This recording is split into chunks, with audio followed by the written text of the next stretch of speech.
Hi, today we're going to look in more detail at how to find your baseline activity level.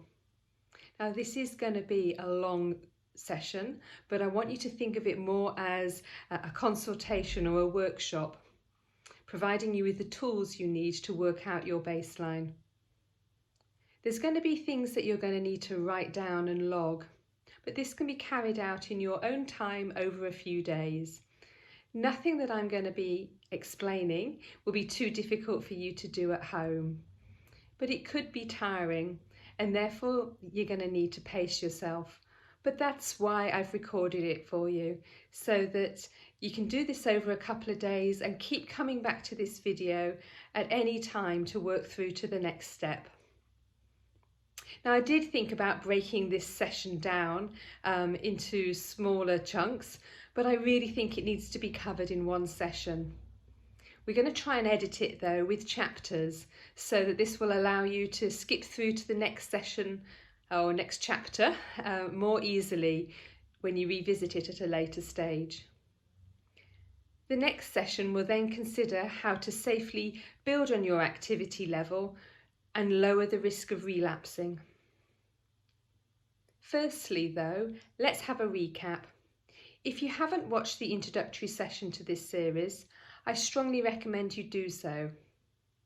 In this, we looked at the typical peaks and troughs of energy levels when you're suffering from post-viral fatigue. Typically, you start to do a little better, so you may try and do a little bit more. At the time, you feel energized and adrenaline keeps you going. It's only when you stop that the payback starts. This might be at the end of the day, or it might be delayed by 24 to 48 hours. Symptoms then return. You find your fatigue overwhelming. You might spend the next couple of days in bed feeling frustrated and guilty. Your symptoms ease, you start to do more. You have a productive day, but you're not sure what your limits are, so you inadvertently do too much. Once again, your symptoms return, and the fatigue as well. It's these peaks and troughs that we are looking to even out in today's session. Your baseline activity level is the unique structure of activity interspersed with rests that make up your day. You will learn to have a greater awareness of the total time it takes to prepare for an activity, complete it, and then rest and recover afterwards before moving on to the next one. For example, an awareness that it actually takes a total of 50 minutes to shower and dress, not the 15 minutes that you originally thought. In a nutshell, finding your baseline avoids overscheduling and means quantifying each activity, grading it, and being aware of your boundaries. It includes scheduling a buffer time to allow for unforeseen events so that your energy does not enter the danger zone at the top of the peak and plummet you down into a trough or relapse. Now I want to start this session with a bit of a disclaimer. There's a lot of content to get across, and it's a bit tricky because not only are you all at different stages of your post-COVID journey, but you also come from different stages of life and a wide demographic. But the principles of activity analysis remain the same though, and regardless of which activities make up your unique daily routine. During this session, I'm going to give you lots of examples that you will then be able to adapt to your routine. So the first exercise that I recommend you do is write down all the activities that you do over a week. The example on the screen may help with this. Doing this will show you visually exactly what you're trying to pack into your week. Now bear in mind that this list might have to be written over a period of a day or two, depending on your fatigue level, so just pace yourself. And our goal today is to try and make an order of that busy list. I'm going to give you the tools that you need to peel back the quantity and duration of these activities to help you feel more in control again. Now, I want you to start by giving a number to each activity on your list. We're going to score them from 1 to 10, depending on how fatigued each one makes you feel. From 1 being virtually no fatigue at all, to 10 being activities that make you feel very fatigued. They might be ones that mean that you have to spend an afternoon in bed afterwards, or maybe they're ones that bring back some of your original symptoms. And reserve a 10 out of 10 for activities which have caused severe fatigue. Maybe ones that have put you in a relapse for a week or two, really set you back and got you into one of those troughs. Also, with the activities in general, make a note of whether the fatigue level may fluctuate for the same activity. For example, sometimes it might be a 2 out of 10, whereas other times it's more like a 6. We're going to analyse each of these and work out what you need to do to consistently reduce that score that the activity receives. Once you've written your list, you can come straight back to this point in the video and carry on with the analysing activity chapter for a refresher about the questions to ask when analysing each activity. So when you have your list, let's firstly tackle those ones that score a 10 out of 10. These are activities that have caused you a relapse and set you back for a week or two. On my list here on the screen, I've put them down as like returning to the day's work in the office, or trying to do a run or a cycle again, or doing a bit of digging in the garden. These are ones that have set you back and might have just caused severe symptoms return as well. These, quite simply, need to be eliminated for now. Your body's reaction to them has told you that they simply can't cope with that level of activity. Okay, but for all the remaining activities, notebook in hand, what we need to do next is to consider each one in turn to find the baseline for that activity.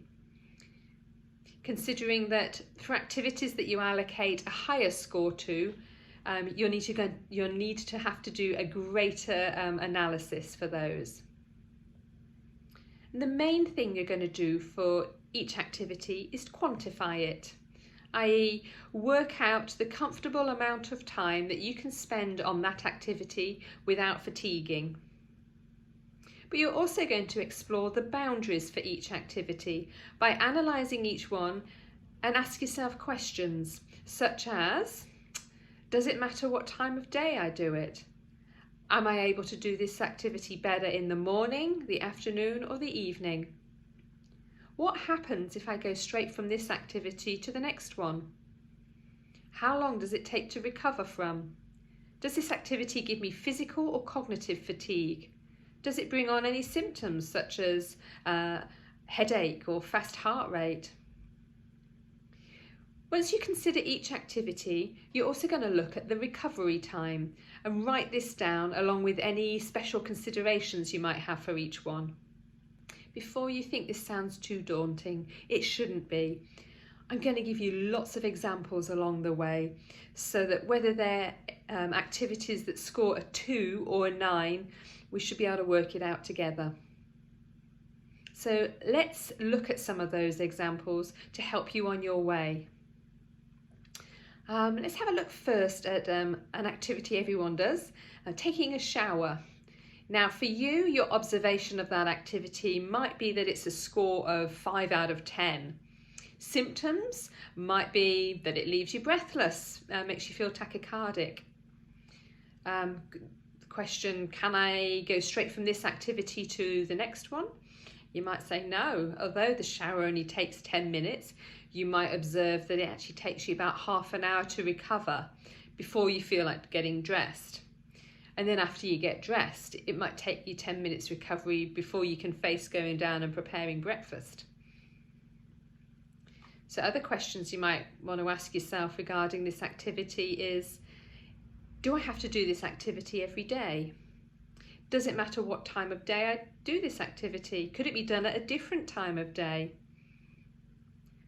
What's the total amount of time that's required for doing this activity? Well, in this case, including the recovery time afterwards, it's 50 minutes.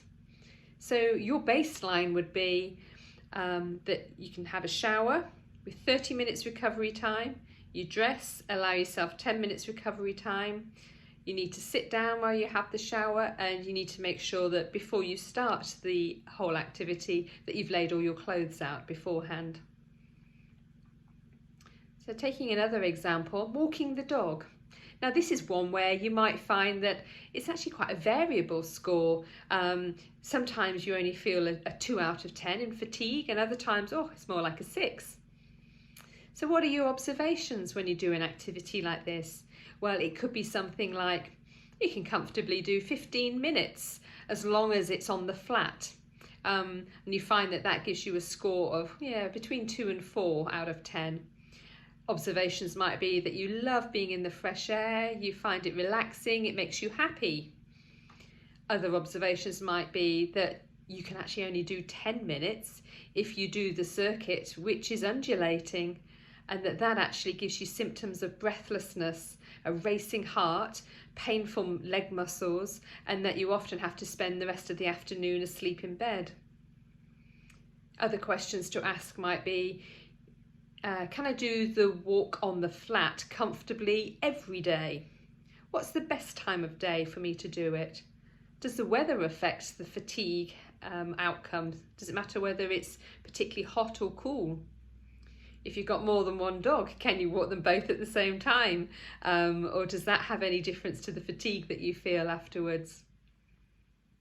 Do you need to take someone with you to take over if the dogs start to pull you? So these are all questions you need to ask yourself about an activity like that. And then another observation might be that it takes about 30 minutes to recover properly after a walk. So what can you do to lower the fatigue score in this case? Well, answers would be keep to the flat, avoid the heat, and ensure adequate rest afterwards. So your baseline would then be, I can manage 15 minutes maximum, and I'm not going to push myself to do any longer than that. No hills, it has to be done on the flat. And that if I go out on a hot day, I need to go out before 10 a.m. or after 4 p.m. And that I need to allow 30 minutes to rest afterwards. But for you, that walking baseline or that walking goal might be something that you aspire to get back to, and that there's no way you feel like that at the moment. To you, walking may look like, oh, just walking around the house gives me jelly legs, a racing heart, breathlessness, and a fatigue of 8 out of 10. Don't despair if that's you. For you, your baseline might look more like, in a day, I'll walk to the bathroom and back 4 times in the day, and I'll manage one longer walk of 100 metres to the end of the front garden. And that after each walk, I'm going to give myself 20 minutes of recovery by doing a relaxation track. Okay, and that's okay. That's your baseline, and that's what you can build on. Don't try and do more than what is comfortable for you. Okay, let's have a look at a few more possible observations from different activities and common activities, just to get you into the pattern of how you're going to analyse your activities. So let's look at reading a book. Your observations might be, yeah, I can do that comfortably for 30 minutes. Oh, but then my eyes start to get tired, I can't focus. And another observation might be that you can't follow complicated plot lines, that you forget who the characters are, and that you have to be mindful of your book choice and not go for anything too exciting because it makes you tachycardic or gives you nightmares maybe. Another activity such as a crossword, some of your observations might be for a crossword that you lose focus after about 15 minutes. But that if you have a break, maybe go and make yourself a drink and come back to it, you find you can refocus for another 15 minutes or so. So you're really sort of starting to analyse each activity. Activities such as cooking a meal, your observations might be, Yeah, if it's a simple, familiar recipe, I've got no problem at all with cooking a meal. But I have found that I need to avoid new recipes and have to avoid the stress of cooking for visitors, and that maybe I can only stand for 5 minutes at a time before I start to get muscle pain. An activity like having mealtime with the family, you might observe that it's something that's enjoyable, relaxing, but that you need 30 minutes afterwards, peace and quiet, before you can address the kids' bedtime routine. And you might sort of in those observations make a little note for yourself that you have to tag team with your spouse for that activity. So your baseline for an activity like that might be, I can cope with 15 minutes maximum at the dinner table. Then I'm going to take myself off for a 30-minute rest while my partner takes over. Or another baseline observation would be, the days that I'm at home by myself with the children all day, those are the days that I'm going to actually eat in a separate room and my spouse can deal with dinner time on their own with them. Okay. Let's have a look at driving. Some specific questions you can ask yourself about driving. This is probably, I would imagine, an activity which scores a fairly high level of fatigue for most people. It could bring on quite a bit of cognitive fatigue. So, questions to ask. How many minutes can you drive in heavy traffic? What about if the roads are quiet? Are there any differences between the amount of time that you can drive on quiet roads compared to heavy roads? Do you get any symptoms after driving? Does driving in the dark affect you differently? Do you find this more tiring? What times of day do you have to drive? Will this affect your return to work? What's your commute time? Are you safe to drive in heavy traffic? Do you need to try and reschedule your day to avoid traffic? Can you have a lift instead or take public transport? From all this analysis, you can then start to factor in strategies to help allow you sufficient time to recover from the journey. For example, if driving does make you cognitively fatigued, it might give you a foggy brain to the extent that you can't get your words out or can't formulate a chain of thoughts properly. What changes then do you need to make to your commute to go back to work? Have you actually allowed extra time into your commute to allow time to sit and rest on arrival to feel completely cognitively fresh to start a working day? Have you also factored in rest time at the end of your commute after a busy day at work? Do you walk straight back into a quiet retreat? Or do you walk into a house filled with noisy teenagers or children? What strategies are you going to put into place to cope with this? So what about the activity of looking after children? One of your observations might be that you find it easier in the morning and maybe you can cope with 30 minutes at a time looking after them, and you find after this time, the kids are actually quite good at amusing themselves so that you can go and have a little rest. But then you might observe that, by late afternoon, 15 minutes with them maximum and you're exhausted, especially because maybe that's the time of day where they tend to have a tantrum and get overtired themselves. You might sort of observe that if you do too much at that time of the day with them, it takes you the rest of the evening to recover. So writing down observations such as this should help to show some clear patterns of what time of day and what days of the week you might need help. That way, when someone offers to help with the kids, you can straight away and jump in and say, yes, please. If you can have them any day between 4 o'clock and 7 o'clock in the afternoon, that's the time of day I really appreciate help. You just have to work out what's right for you. So you can see from these examples that finding your baseline is going to use all the energy conservation strategies that you've learned. You need to not only pace but prioritise and plan to avoid overscheduling.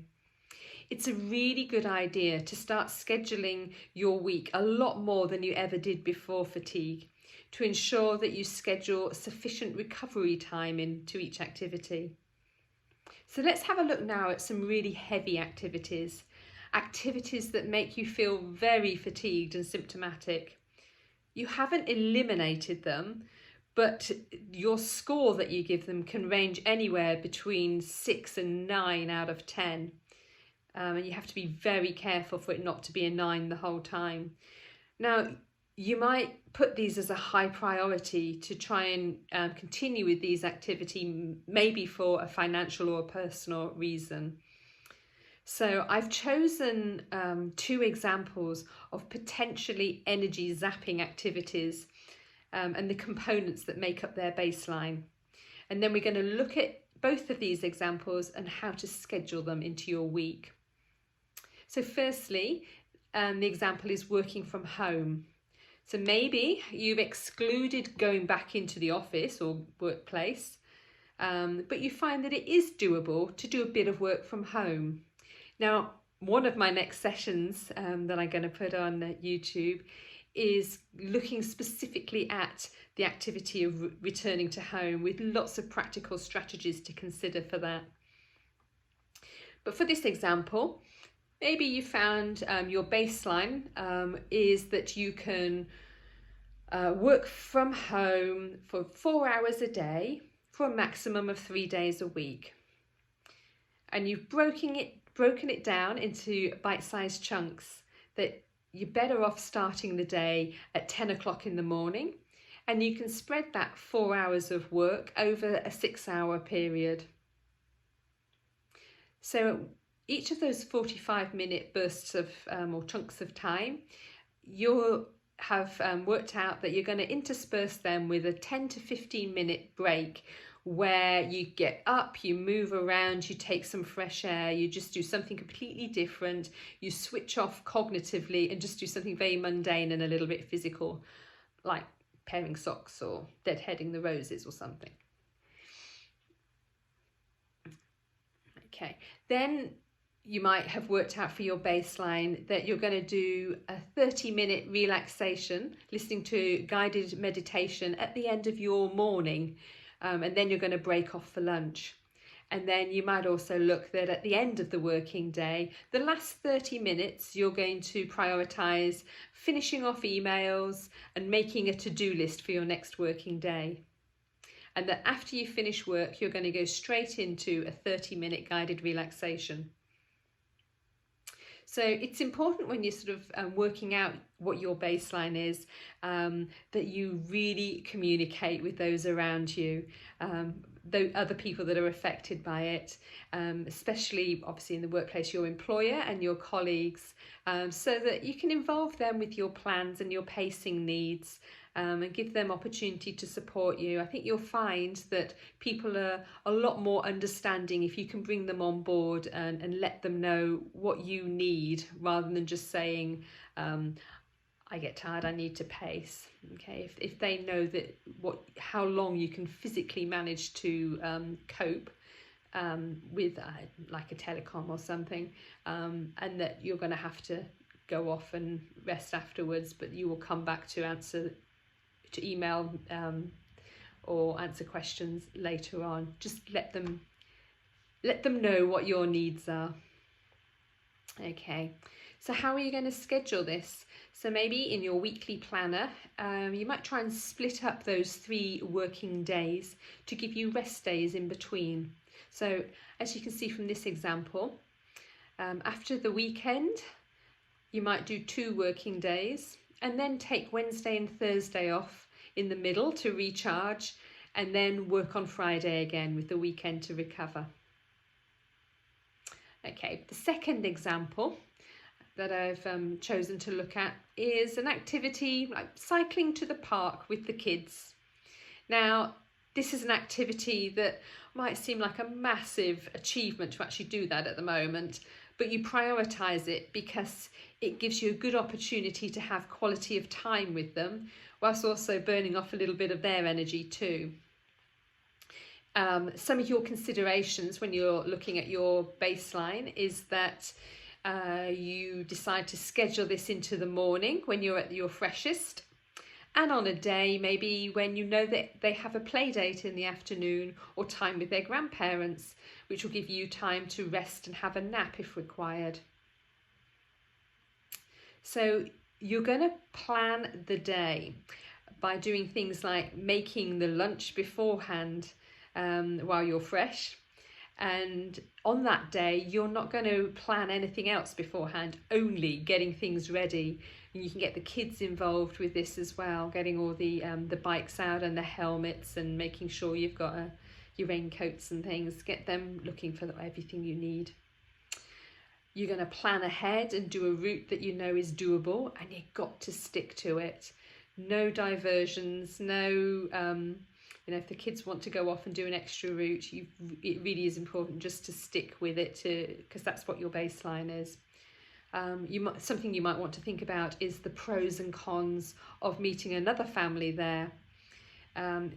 It might be a really good idea because that other parent can take the children off into the park while you have a little lie down or sit down and have a rest.